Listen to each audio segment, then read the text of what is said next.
प्रतापगढ़ नाम का एक छोटा सा गांव था। गांव के लोग मेहनती और सीधे साधे थे। सुबह होते ही किसान अपने खेतों की ओर निकल जाते और शाम होते ही चौपाल पर बैठकर दिन भर की बातें किया करते थे। गांव में हर कोई एक दूसरे को जानता था, इसलिए यदि गांव में कोई नया आदमी आ जाए तो उसकी चर्चा पूरे गांव में फैलने में देर नहीं लगती थी। एक दिन दोपहर का समय था। उस दिन भी गांव में सब कुछ सामान्य था। सूरज आसमान में चमक रहा था और गांव के लोग अपने अपने कामों में व्यस्त थे। कोई खेतों में काम कर रहा था, कोई बैलों को पानी पिला रहा था, तो कुछ बुजुर्ग गांव की चौपाल पर बैठकर बातें कर रहे थे। गांव की गलियों में बच्चों की हंसी गूंज रही थी। गांव की औरतें कुएं पर पानी भर रही थी। तभी गांव की गली में एक अनजानी बुढ़िया धीरे धीरे चलती हुई दिखाई दी। उसके पास एक कपड़े की पोटली थी और बिना किसी से बात किए वो चले जा रही थी और चेहरे पर उम्र की गहरी लकीरें साफ दिखाई दे रही थी। वो धीरे धीरे कदम बढ़ाते हुए गांव की ओर चली आ रही थी। बुढ़िया चलते चलते एक घर के सामने रुक गई। ये घर गांव के प्रसिद्ध व्यापारी मुकेश का था। अरे ओ घर वालों, कोई है क्या? बुढ़िया की आवाज सुनकर गंगा बाहर आई। आप कौन हो अम्मा और क्या चाहिए? डर मत बेटी, मैं कोई भिखारिन नहीं हूँ। मैं तो लोगों का भाग्य और भविष्य बताती हूँ। आप भविष्य बताती हो अम्मा? हाँ बेटी, मैं वर्षों से गांव-गांव घूमती हूँ, लोगों का भविष्य बताती हूँ और उनकी परेशानियां समझने की कोशिश करती हूँ। भगवान ने मुझे ऐसी दृष्टि दी है कि मैं आने वाले समय की आहट सुन सकती हूँ। इतने में मुकेश भी वहां आ गया। अरे अम्मा, आजकल तो हर दूसरा आदमी भविष्य बताने लगा है। और हर दूसरा आदमी अपने भविष्य पर हंसता भी है, जब तक कि वो सच न हो जाए। अम्मा, अगर सच में भविष्य देख सकती हो तो हमारे बारे में कुछ बताओ। पहले एक लोटा पानी पिला दो बेटी, लंबा रास्ता चलकर आई हूँ। गंगा तुरंत पानी ले आई। तब तक वहां गांव के कुछ और लोग भी आ गए। बुढ़िया ने पानी पिया और घर की देहरी पर बैठ गई। बुढ़िया ने कुछ पल उसकी तरफ देखा, फिर बोली, तुम अपनी बेटी की बीमारी को लेकर चिंतित हो, लेकिन चिंता मत करो, 2-3 दिनों में वो ठीक हो जाएगी। बुढ़िया के मुंह से ऐसी बातें सुनकर सबकी आंखें फटी की फटी रह गईं। अरे, ये बात तो मैंने किसी को नहीं बताई। फिर उस बूढ़ी अम्मा ने मुकेश की तरफ ध्यान से देखा। कुछ क्षणों तक वो बिना कुछ बोले उसे घूरती रही। क्या हुआ अम्मा? मेरे चेहरे पर कुछ लिखा हुआ है क्या? चेहरे पर नहीं, किस्मत में लिखा हुआ है बच्चा। ये सुनकर गंगा और मुकेश दोनों उत्सुक हो गए। किस्मत में क्या लिखा है अम्मा? तुम्हारे घर पर जल्द ही एक काली छाया मंडराने वाली है। छाया? कैसी छाया? ऐसी छाया जो आते समय दिखाई नहीं देती और जाते समय किसी को साथ ले जाती है। उस बूढ़ी अम्मा की बात सुनकर गंगा के चेहरे की मुस्कान गायब हो गई। अम्मा, साफ साफ कहो ना। हर बात समय आने पर ही समझ में आती है बेटी। इतना कहकर बूढ़ी अम्मा जाने लगती है। तभी मुकेश बोलता है, अरे अम्मा, कम से कम ये तो बताओ कि मेरे भविष्य में क्या लिखा है। मुकेश बेटा, मैं कुछ ज्यादा तो नहीं बता सकती, लेकिन अगली पूर्णिमा की रात अकेले कहीं मत जाना। क्यों अम्मा? क्योंकि कुछ रास्ते ऐसे होते हैं जहाँ से इंसान लौटकर नहीं आता। आसपास खड़े लोग एक दूसरे का मुंह देखने लगे। इतना कहकर बुढ़िया धीरे धीरे आगे बढ़ गई। अजीब बुढ़िया है, कैसी कैसी बातें कर रही थी। मुझे तो उसकी बातें सुनकर डर लग रहा है। अरे छोड़ो भी गंगा, भविष्य कुछ नहीं होता। लेकिन उन लोगों को क्या पता था कि कुछ ही दिनों बाद पूरा गांव उसी बुढ़िया की बातों की चर्चा करने वाला था। कुछ देर बाद वही बूढ़ी अम्मा एक घर के सामने जाकर रुकी। ये घर हरिराम का था। हरिराम गांव का एक चालाक और लालची आदमी माना जाता था। सामने से वो बहुत मीठी बातें करता था, लेकिन गांव वाले जानते थे कि अपना फायदा निकालने में वो किसी से पीछे नहीं था। मैं लोगों का भाग्य और भविष्य बताती हूँ बेटा। अच्छा, तो फिर मेरा भी भविष्य बता दो। हरिराम की मुस्कान के पीछे उत्सुकता कम और मजाक ज्यादा था, लेकिन बुढ़िया उसकी आंखों में देखते ही समझ गई कि वो कैसा आदमी है। बेटा, भविष्य जानने से पहले इंसान को अपने वर्तमान को भी देख लेना चाहिए। अम्मा पहेलियां मत बुझाओ, सीधे सीधे बताओ कि मेरे भाग्य में क्या लिखा है। बूढ़ी अम्मा कुछ क्षण उसे देखती रही, फिर धीरे से बोली, तुम्हारे पास धन की कमी नहीं होगी, लेकिन जिस चीज को तुम सबसे ज्यादा छुपा कर रखते हो, उसी के कारण एक दिन तुम्हें परेशानी होगी। ये सुनते ही हरिराम के चेहरे की मुस्कान एक पल के लिए गायब हो गई, क्योंकि सचमुच उसके पास कुछ ऐसे राज थे जिनके बारे में गांव में कोई नहीं जानता था।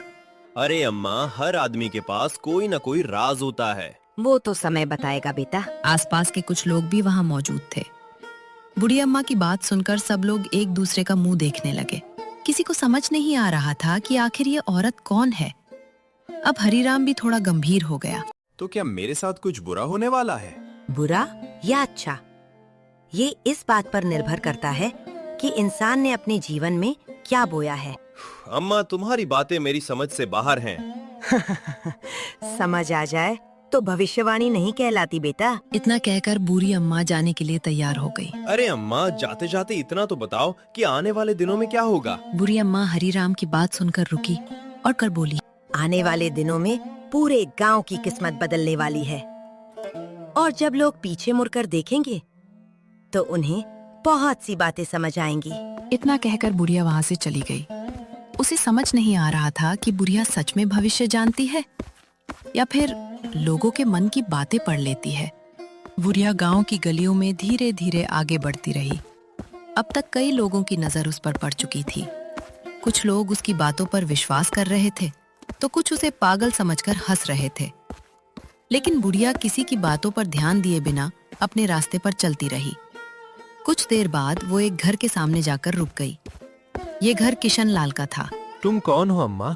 मैं राहगीर हूँ बेटा, और साथ ही लोगों का भाग्य और भविष्य भी देख लेती हूँ। अच्छा, तो आप वही बूढ़ी अम्मा हैं जिसकी चर्चा पूरे गांव में हो रही है। लगता है मेरी खबर मुझसे पहले पहुँच गई। किशन लाल बूढ़ी अम्मा से बात करने लगा। तभी सीता बूढ़ी अम्मा के लिए अंदर से एक गिलास पानी ले आई। लीजिए अम्मा, पानी पीजिए। भगवान तुम्हारा भला करे बेटी। अम्मा, गांव में सब कह रहे हैं कि आप भविष्य देख लेती हैं, तो क्या ये सच है? हाँ, सच है बेटी। अम्मा के मुंह से ऐसे सुनकर सीता को बहुत आश्चर्य होता है। बुढ़िया ध्यान से किशन लाल की तरफ देखती है और कहती है, तुम्हारे भाग्य में धन की कमी नहीं है बेटा। तुम्हारा व्यापार आने वाले समय में और बढ़ेगा। दूर दूर के लोग तुमसे सौदा करने आएंगे। अरे वाह, ये तो बड़ी अच्छी बात बताई आपने अम्मा। लेकिन एक बात का ध्यान रखना, हर चमकती चीज सोना नहीं होती। आप क्या कहना चाह रही हैं अम्मा?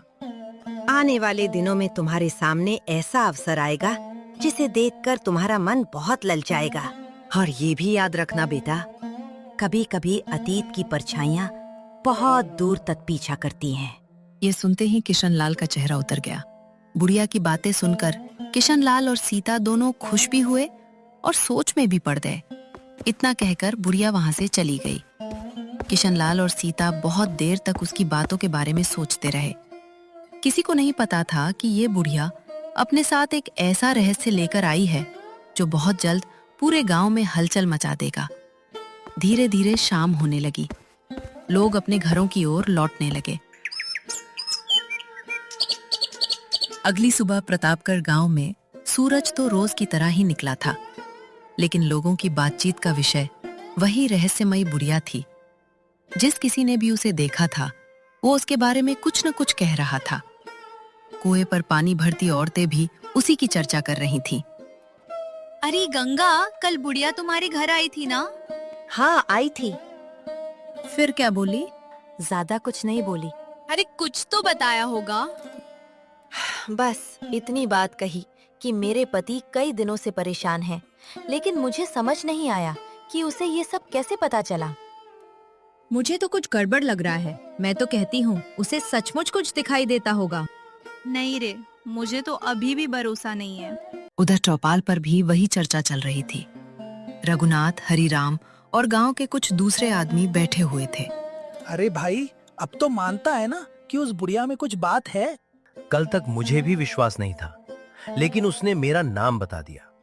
मुझे तो लगता है वो कोई साधारण औरत नहीं है। मैंने अपनी जिंदगी में बहुत लोग देखे हैं, लेकिन ऐसी औरत पहली बार देख रहा हूँ। एक दिन अचानक गांव में खबर फैलती है मुकेश घर से गायब हो गया है। उसकी पत्नी उसे गांव में चारों तरफ ढूंढ रही थी। अरे रामू भैया, क्या आपने मेरे पति को देखा है? नहीं बहन, क्या हुआ? कल ही तो मुलाकात हुई थी उससे। वो सुबह से घर वापस नहीं आए हैं, पता नहीं कहाँ चले गए। वो ढूंढती रही लेकिन कहीं कोई पता नहीं चला। धीरे धीरे ये बात पूरे गांव में फैल गई। कुछ ही देर में कई लोग मुकेश के घर के बाहर इकट्ठा हो गए। कहीं किसी रिश्तेदार के यहाँ तो नहीं गया? नहीं, अगर जाते तो मुझे जरूर बता कर जाते। तू चिंता मत कर बहन, हम लोग उसे ढूंढते हैं। सभी लोग मुकेश के बारे में बात ही कर रहे थे कि तभी खबर आई कि हरिराम और किशनलाल भी गायब है।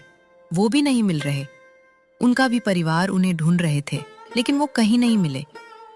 ये सुनते ही लोगों के पैरों तले जमीन खिसक गई।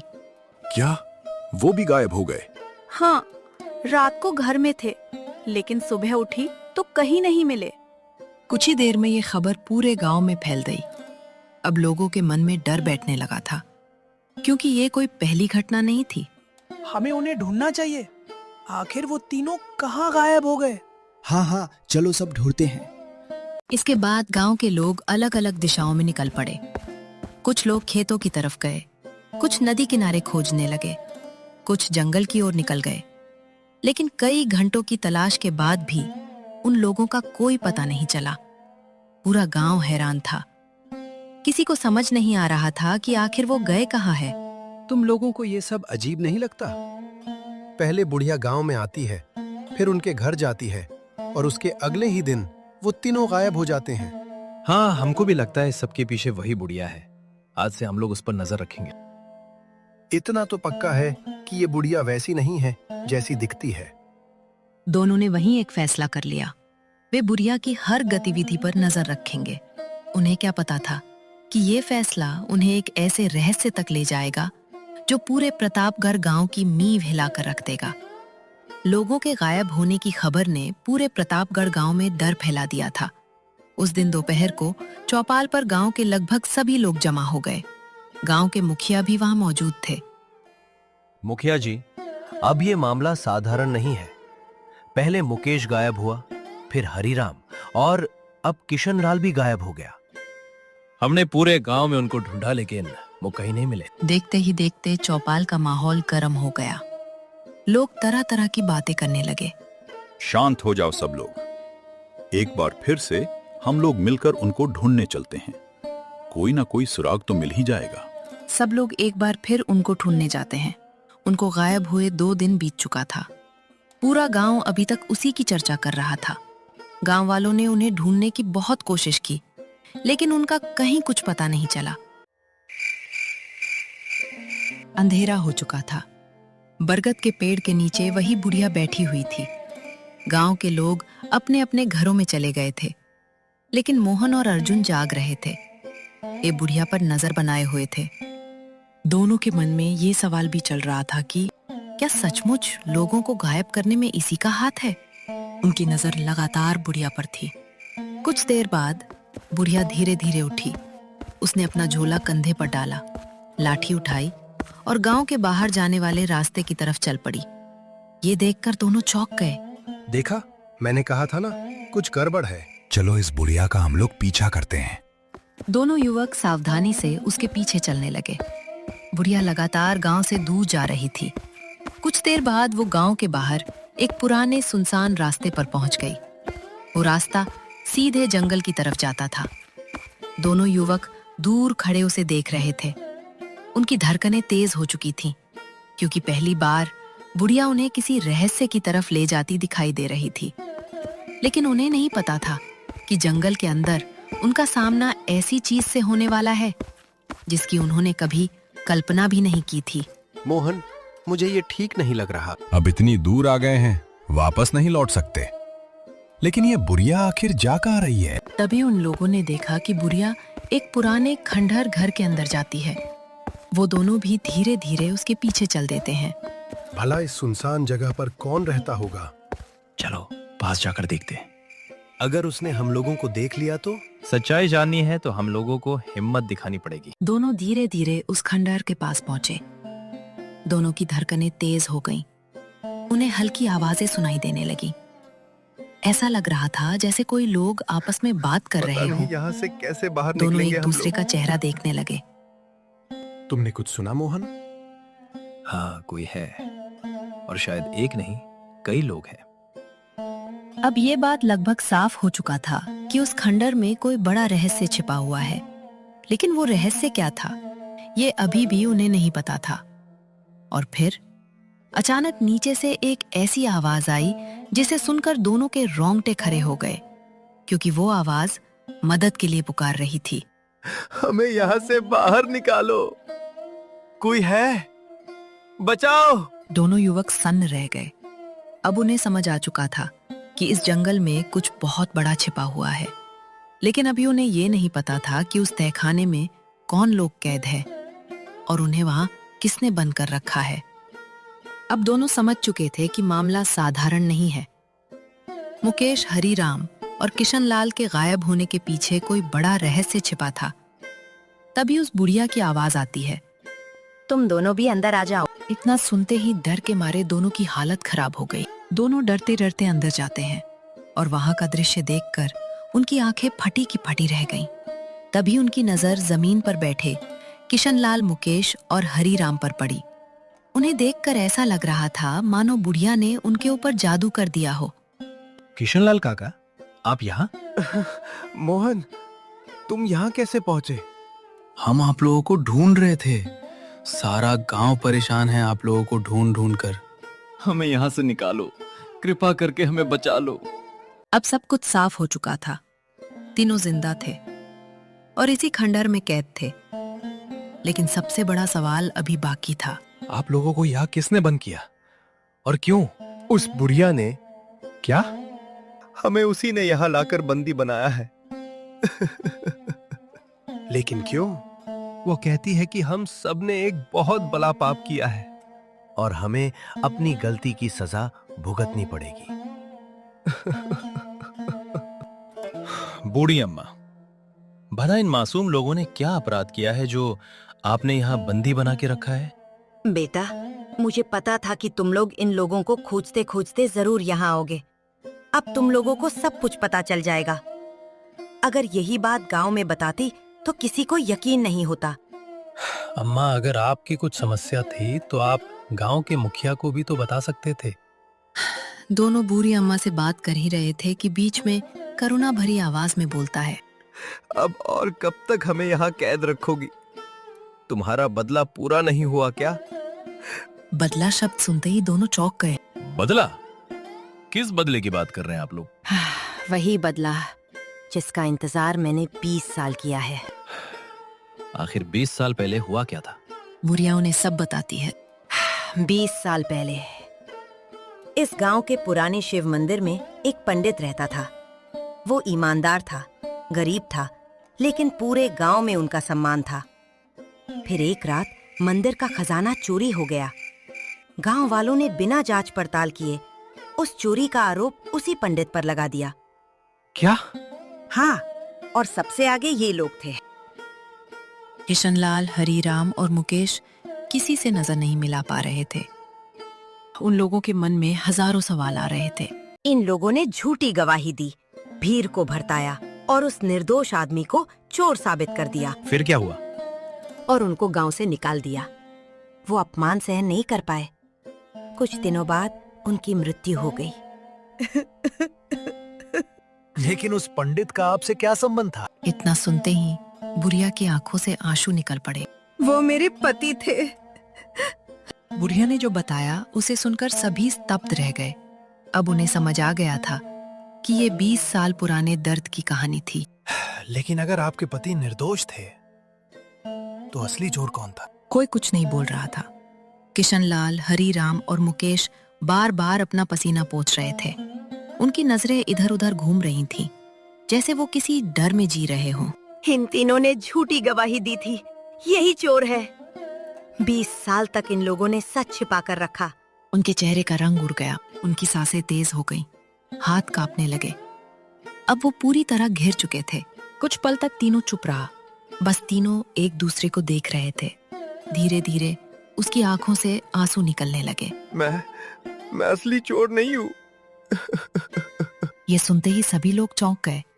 किशन लाल ने गहरी सांस ली, जैसे वो वर्षों से दबा हुआ बोझ उतारने वाला हो। उस समय मेरी हालत बहुत खराब थी। मुझ पर कर्ज था, जमीन बिकने की नौबत आ गई थी। मैं लालच में आ गया। उस रात हम मंदिर के पीछे वाले रास्ते से जा रहे थे। तभी हमने किसी को मंदिर से एक भारी संदूक लेकर निकलते देखा था। कौन था वो? हमें धमकी दी थी, कहा था कि अगर हमने किसी को कुछ बताया तो हमारा भी वही हाल होगा जो पंडित जी का हुआ। अब कहानी फिर एक नए मोड़ पर पहुंच चुकी थी। तो चोर कौन था? कोई अपना मुंह नहीं खोलना चाह रहा था। उनके चेहरे पर डर साफ दिखाई दे रहा था। अब सभी की धड़कनें तेज हो चुकी थीं। 20 साल पुराना रहस्य आखिर खुलने वाला था।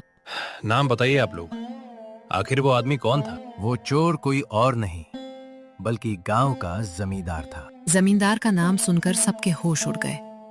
किसी को अपने कानों पर विश्वास नहीं हो रहा था। काका, ये कैसे हो सकता है? गांव के सबसे सम्मानित लोगों में से एक और वही चोर? हाँ, ये सच है। हम जमींदार और उस आदमी के लालच में आ गए थे। उन्होंने हमें हिस्सा देने का वादा किया था। सारी घटना जानने के बाद बूढ़ी अम्मा को विश्वास दिलाया जाता है कि असली चोर को सजा दिलवाई जाएगी और फिर सभी लोग वापस गांव आ जाते हैं। गांव के बरगद के विशाल पेड़ के नीचे पंचायत बुलाई गई थी। आज पूरे गांव में एक अजीब सी बेचैनी थी। बूढ़े, जवान, औरतें, बच्चे, हर कोई पंचायत में मौजूद था। 20 साल पुराना रहस्य आखिरकार सबके सामने आ चुका था। मंदिर के खजाने की चोरी, निर्दोष पंडित पर लगाया गया झूठा आरोप और वर्षों तक छिपाकर रखा गया सच। आज उन सब का फैसला होना था। पंचायत के बीचों बीच मुखिया काबिल सिंह, जमींदार भैरव सिंह, हरिराम, किशन लाल और मुकेश खड़े थे। बुढ़िया भी वहीं खड़ी थी। उसकी आंखों में वर्षों का दर्द साफ दिखाई दे रहा था। आज की पंचायत कोई साधारण पंचायत नहीं है। आज हम 20 साल पुराने उस अपराध का फैसला करने जा रहे हैं जिसने पूरे गांव को शर्मसार किया। चारों तरफ सन्नाटा छा गया। भैरव सिंह, क्या तुम अपने अपराध स्वीकार करते हो? पंचायत में सबकी नजरें जमींदार भैरव सिंह पर टिकी हुई थी। उसके चेहरे पर पछतावे का कोई निशान नहीं था। भैरव सिंह, सच सच बताओ, क्या मंदिर के खजाने की चोरी में तुम्हारा हाथ था? नहीं, बिल्कुल नहीं। मैंने कोई चोरी नहीं की। ये सब मेरे खिलाफ साजिश है। झूठ मत बोलो जमींदार। उस रात हम लोगों ने तुम्हें मंदिर के पीछे देखा था। चुप रहो, तुम लोग झूठ बोल रहे हो। अपने आप को बचाने के लिए मेरा नाम ले रहे हैं। अब सच छुपाने का कोई फायदा नहीं है। हमने डर के कारण इतने साल चुप्पी साधी थी, लेकिन अब नहीं। आज पूरा गांव सच जान चुका है। ये सब इस बुढ़िया की चाल है। तूने सबको मेरे खिलाफ भड़काया है। जमींदार, सच सच बता, क्या सच में उस रात तू मंदिर के पास नहीं था? हाँ, अब झूठ बोलने से कोई फायदा नहीं। भैरव सिंह चुप हो गया। उसकी मुट्ठियां भींच गईं। अब उसके चेहरे पर घबराहट साफ दिखाई देने लगी थी। 20 साल तक मैं इसी दिन का इंतजार करती रही। अब भी तुम झूठ बोलोगे? जमींदार, सारे सबूत तुम्हारे खिलाफ हैं। तुम झूठ बोल रहे हो। तुम्हारे कारण एक शरीफ इंसान को सजा मिली और बूढ़ी अम्मा को घुट घुट कर जीना पड़ा। कुछ क्षण तक जमींदार चुप रहा, फिर अचानक उसकी हिम्मत टूट गई। मैं स्वीकार करता हूँ, मंदिर का खजाना मैंने ही चुराया था। ये सुनते ही पूरे गांव में सनसनी फैल रही। लालच ने मेरी आंखों पर पर्दा डाल दिया था और अपनी जान बचाने के लिए मैंने एक निर्दोष पंडित पर आरोप लगवा दिया। बुढ़िया की आंखों से आंसू बहने लगे। मैं अपराधी हूं और जो सजा पंचायत देगी मुझे मंजूर होगी। आखिरकार 20 साल बाद सच ने झूठ को हरा दिया था। और हरिराम, किशनलाल और मुकेश, तुम लोगों का क्या कहना है? हमने चोरी नहीं की थी, लेकिन सच जानते हुए भी चुप रहे। हमें डर था कि अगर हमने सच बताया तो जमींदार हमें बर्बाद कर देगा। हमने अपनी जान बचाने के लिए एक निर्दोष इंसान की जिंदगी बर्बाद होने दी। यही हमारा सबसे बड़ा अपराध है। तुम लोगों की चुप्पी ने मेरे पति की जान ले ली। गांव वालों ने उन्हें चोर समझा। उन्होंने अपमान सहा और उसी अपमान के बोझ तले एक दिन उनकी मौत हो गई। पूरी पंचायत में सन्नाटा छा गया। कई लोगों की आंखें शर्म से झुक गईं।